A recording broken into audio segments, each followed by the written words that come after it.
Hello students, welcome to Raj Malhotra's IS. This is the Focus Prelims 2020 series in which we cover the current affairs in the form of MCQs.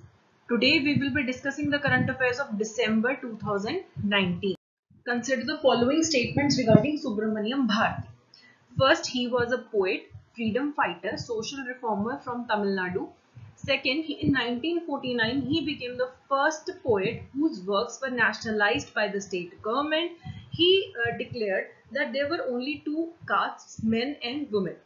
तो सुब्रमण्यम भारती के बारे में हमें ये question पूछा जा रहा है। पीआईबी ने इन्हें कवर किया था। तो पहला स्टेटमेंट है कि क्या वो पोएट, फ्रीडम फाइटर और सोशल रिफॉर्मर थे from Tamil Nadu.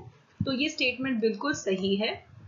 Second is also right. 1949 में वो पहले ऐसे पोएट बने थे जिनका की वर्क नेशनलाइज किया गया था by the state government, that is Tamil Nadu. Third is also right. वो जो उस टाइम पे करंट छुआछूत था, अनटचेबिलिटी थी और जो सिस्टम था हमारा सेग्रीगेशन का, उसके खिलाफ थे कास्ट सिस्टम के। And he said there are only two caste, that is men and women. तो दोनों इसमें स्टेटमेंट्स हमारे पास बिल्कुल सही हैं। तो जो भी पर्सनालिटीज को गवर्नमेंट प्रमोट कर रही है, पीआईबी में उन पे आर्टिकल्स आए तो वो हमें जरूर करने हैं। तो वो फ्रीडम फाइटर थे, सुब्रमण्यम थे, जो फ्रॉम तमिलनाडु, सोशल रिफॉर्मर भी थे। उन्हें महाकवि भारतीयार भी बोला जाता है। महाकवि का मतलब होता है वेरी ग्रेट पोएट। तो उन्होंने नेशनलिज्म पे, फ्रीडम के टाइम पे, इंडियन इंडिपेंडेंस के टाइम पे काफी सारे ऐसे पोएम्स लिखे थे जो मासेस थे उस टाइम पे उन्हें गाते होते थे जब इंडिपेंडेंस मूवमेंट था हमारा। ठीक है, उनका एक पब्लिकेशन था सुदेशा गीतांगल 1908 में। तो और सोशल रिफॉर्मर कैसे थे वो कास्ट सिस्टम के अगेंस्ट थे। वो बोलते थे कि मेन एंड वुमेन के अलावा और कोई कास्ट नहीं है। उन्होंने खुद अपना जो सीक्रेट थ्रेड बांधते होते हैं वो भी रिमूव कर दिया था। और वो शास्त्रों को भी कंडेम करते थे। क्यों? क्योंकि शास्त्रों में जो वुमेन है उनके थोड़ा सा अगेंस्ट लिखा गया है, डेनिग्रेट किया गया है वुमेन को, इसीलिए वो कंडेम करते थे शास्त्रों को भी। वो इक्वालिटी में विश्वास करते थे और वो बोलते थे कि काफी जो प्रीचर्स हैं उन्होंने अपने पर्सनल प्रेजुडिस मिक्स कर दिए थे जब वो गीता और वेद पढ़ाते थे। जब आप कोई भी चीज पढ़ाते हैं या बोलते हैं उसमें कॉन्सेप्ट में अपना पर्सनल प्रेजुडिस डालते हैं, तो वो बोलते हैं कि प्रीचर्स भी ऐसा कर रहे थे और ये चीज गलत है। नेक्स्ट है, consider the following statements regarding Saptamatrika. They are a group of 7 male deities worshipped in Hinduism as personifying the energy of their respective consorts. तो क्या सप्तमात्रिका 7 मेल डेटीज हैं हिंदुइज्म के जो पर्सोनिफाई करते हैं एनर्जी ऑफ देयर रिस्पेक्टिव कंसॉर्ट्स, जो उनके partners होते हैं, क्या उनकी एनर्जी को पर्सोनिफाई करते हैं। Second, an earliest epigraphic evidence of the Saptamatrika cult has been found in the Chebrolu village in Guntur district of Andhra Pradesh, which was issued by the Chalukyan king Vijaya.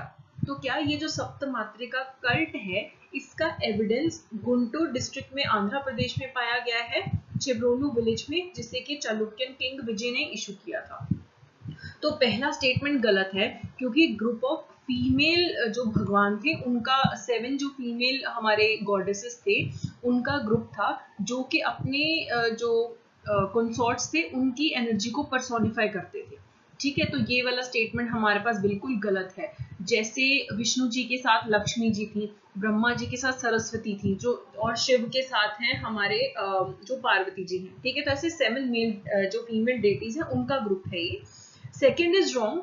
Although इसका जो evidence है छेब्रोलू village में ही मिला है, एक हमें inscription मिली है तो उसे छेब्रोलू इंस्क्रिप्शन बोला जा रहा है, लेकिन इसे सतवाहना किंग ने इशू किया था, चालुक्यन किंग्स ने नहीं किया था। तो दूसरा स्टेटमेंट भी हमारे पास गलत है। तो नेदर 1 and 2 जो है इसमें करेक्ट है।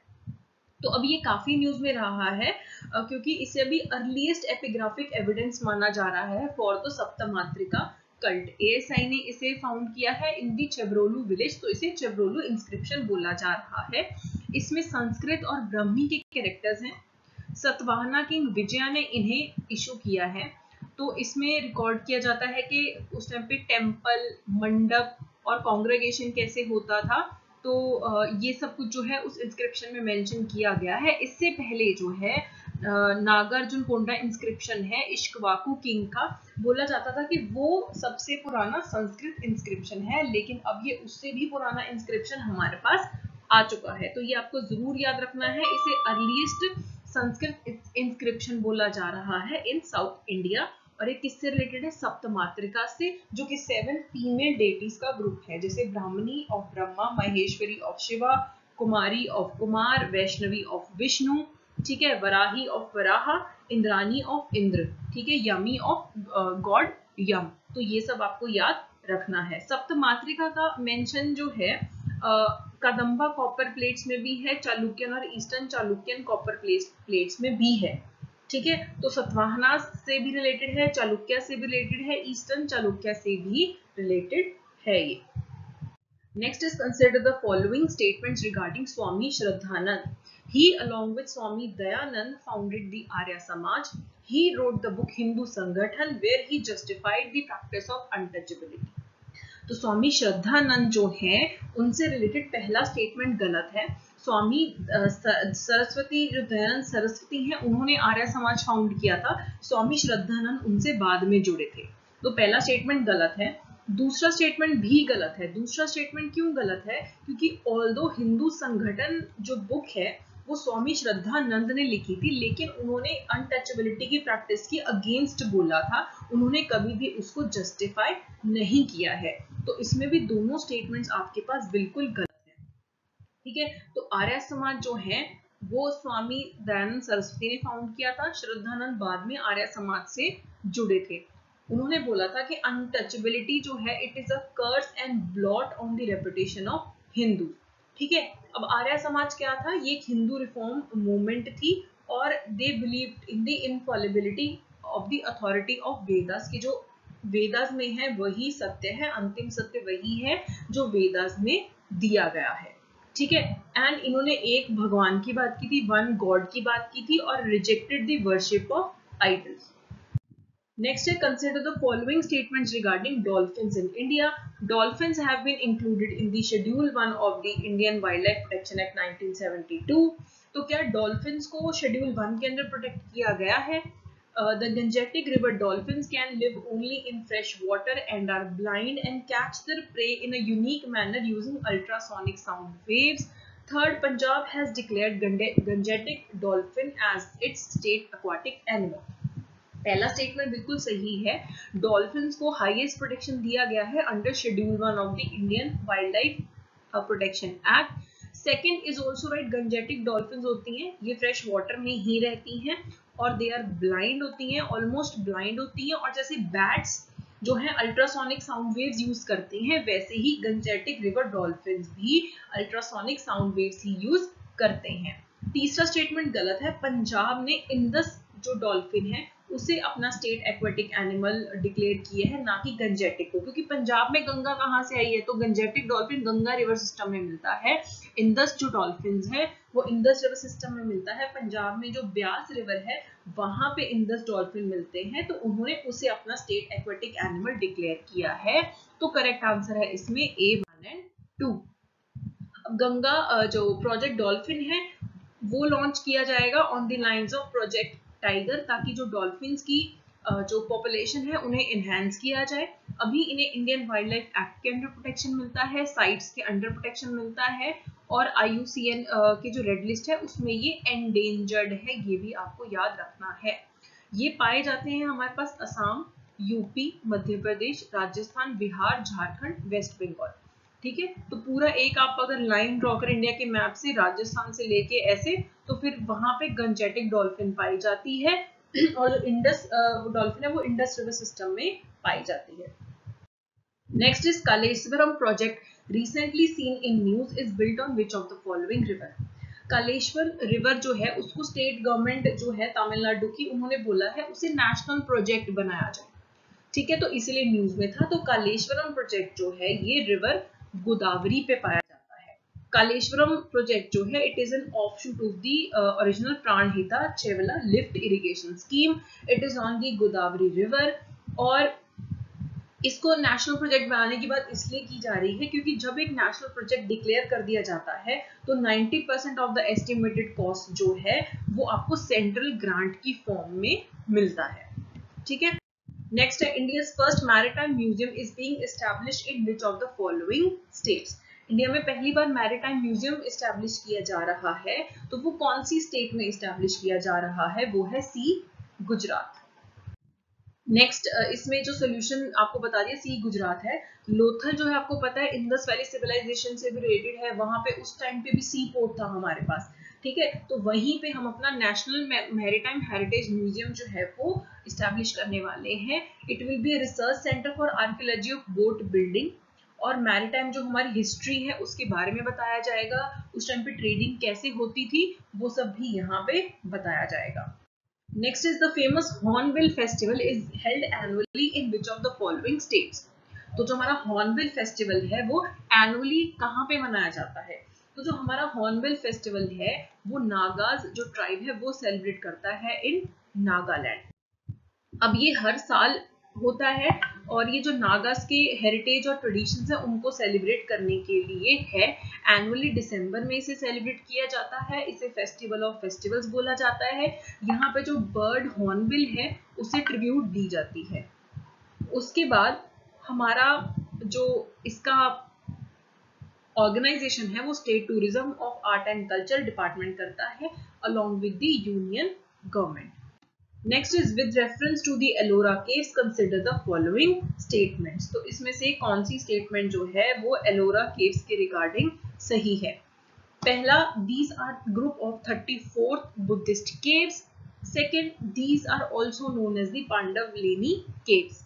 तो एलोरा केव जो है क्या बुद्धिस्ट केव्स हैं? आपको पता है कि नहीं, यहाँ पे सिर्फ बुद्धा से रिलेटेड नहीं है, सेक्युलर है ये, और रिलीजन्स के केव्स भी हैं यहाँ पे। दूसरा स्टेटमेंट भी गलत है क्योंकि नासिक केव्स को पांडवलेनी केव्स बोला जाता है, एलोरा को नहीं बोला जाता है। तो इसमें भी दोनों स्टेटमेंट आपके पास गलत है। तो अजंता एलोरा, ठीक है, अजंता क्या है? रॉक कट केव्स है सह्याद्री रेंजेस के अंदर, ठीक है, औरंगाबाद महाराष्ट्र में। और अजंता में हमारे पास 29 केव्स है, सारी की सारी बुद्धिस्ट है, ये आपको याद रखना है। अजंता में सारी केव्स बुद्धिस्ट है, 24 विहारास है, 4 चैत्यास हैं। विहारास है जहाँ पे वो रहते होते थे जो बुद्धिस्ट थे, और चैत्यास था जहाँ पे प्रेयर की जाती थी। एलोरा केव्स जो है वो डिफरेंट है अजंता से, अजंता सिर्फ बुद्धिस्ट है, एलोरा में ब्राह्मणिकल केव्स हैं, बुद्धिस्ट केव हैं, जैन केव्स हैं। तो ये आपको डिफरेंस याद रखना है, अजंता सिर्फ बुद्धिस्ट, एलोरा सेक्युलर है। तो बुद्धिज्म, जैनिज्म, ब्राह्मणिज्म तीनों है। और नासिक केव्स को हम पांडवलेनी केव्स बोलते हैं। Next is consider the following statements. National Pharmaceutical Pricing Authority is under the jurisdiction of the Ministry of Chemical and Fertilizers. National list of essential medicines is prepared by the Ministry of Health and Family Welfare. तो इसमें भी हमें correct statement देखनी है कि क्या जो NPPA है, नेशनल फार्मास्यूटिकल प्राइसिंग अथॉरिटी, ये under the ministry of chemical and fertilisers आता है। दूसरा, क्या जो हमारी लिस्ट ऑफ एसेंशियल मेडिसिन है वो ministry of health and family welfare prepare करता है। तो इसमें हमारे पास दोनों स्टेटमेंट्स बिल्कुल सही हैं। NPPA जो है it is an attached office under the department of pharmaceuticals. Department of pharmaceuticals ministry of chemical and fertilisers के अंडर आता है, और जो लिस्ट ऑफ एसेंशियल मेडिसिन है वो ministry of health and family welfare बनाता है। ये काफी इंपॉर्टेंट है। एंड अब हम जनवरी टू दिसंबर की करंट अफेयर सारे डिस्कस कर चुके हैं in the form of MCQs, and अप्रैल के भी खत्म हो जाएंगे। तो please go and revise PDF के फॉर्म में या वीडियो देख के, and don't have a laid back approach कि प्री डिले होने वाला है। ठीक है, I hope you revise it all. MCQs नहीं डिस्कस कर रहे हैं, अगर आप नहीं पढ़ रहे हैं then you are not preparing at all. Next is consider the following statement. MA program is launched by the Ministry of Women and Child Development to promote breastfeeding. Vatsalya, a national human milk bank, is a collaborative effort of India and World Bank.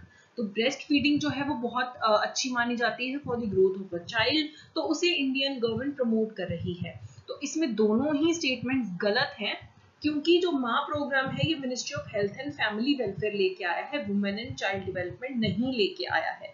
ठीक है, और जो वात्सल्य programme है ये Norwegian government के साथ मिलकर चलाया है हमने, वर्ल्ड बैंक के साथ मिलकर नहीं चलाया है, तो इसमें भी नाइदर 1 and 2 जो है वो करेक्ट है। माँ का मतलब है mother's absolute affection by the ministry of health and family welfare, breast feeding promote करने के लिए है। वात्सल्य जो है मातृ अमृत कोष जो है ये हमने नॉर्वेजियन गवर्नमेंट के साथ मिलकर बनाया है, एक नेशनल ह्यूमन मिल्क बैंक होगा और लैक्टेशन काउंसलिंग सेंटर भी बनाया जाएगा। ठीक है, next last question for today is with reference to the economic census. Consider the following statements. It is carried by the Ministry of Home Affairs. It is conducted once in every 10 years. तो economic census होता है, तो I think अगर आप common sense भी लगाएं तो home affairs ministry का तो इससे कोई लेना देना नहीं होना चाहिए, तो पहला स्टेटमेंट गलत है। और इकोनॉमिक सेंसस है तो इकोनॉमी तो 10 साल में बहुत चेंज हो जाती है, तो I think 5 years is more of a reasonable time. ठीक है, तो ये भी स्टेटमेंट गलत है, तो इसमें भी नाइदर 1 and 2 करेक्ट ऑप्शन है। Ministry of statistics and programme implementation economic census करती है, एंड यहाँ पे एक कॉमन सर्विस सेंटर के साथ कोलैबोरेशन करती है, स्पेशल पर्पस व्हीकल के साथ under the ministry of electronics and IT, जो इसको आईटी का सपोर्ट प्रोवाइड करेंगे, क्योंकि अभी हमारा 7th सेंसस होगा 2019 में शुरू हुआ है और वहां पे हमें आईटी जो है वो सपोर्ट जो है वो प्रोवाइड किया जाएगा। अब ये हर 5 साल में होता है और ये बहुत इंपॉर्टेंट है। इकोनॉमिक सेंसस के बेसिस पे हम अपनी इकोनॉमिक पॉलिसीज बनाते हैं, प्लानिंग करते हैं गवर्नमेंट के अंदर। ठीक है, तो ये हमारे आज के क्वेश्चन से। आई hope you revise all the question and अब बिल्कुल भी अपनी अप्रोच को स्लो डाउन मत कीजिए and revise everything. Extra time है तो डू योर ऑप्शंस। ठीक है, कोई भी प्रॉब्लम हो तो आप मुझे मेल कर सकते हैं at megharmis@gmail.com. So thank you so much and keep on revising.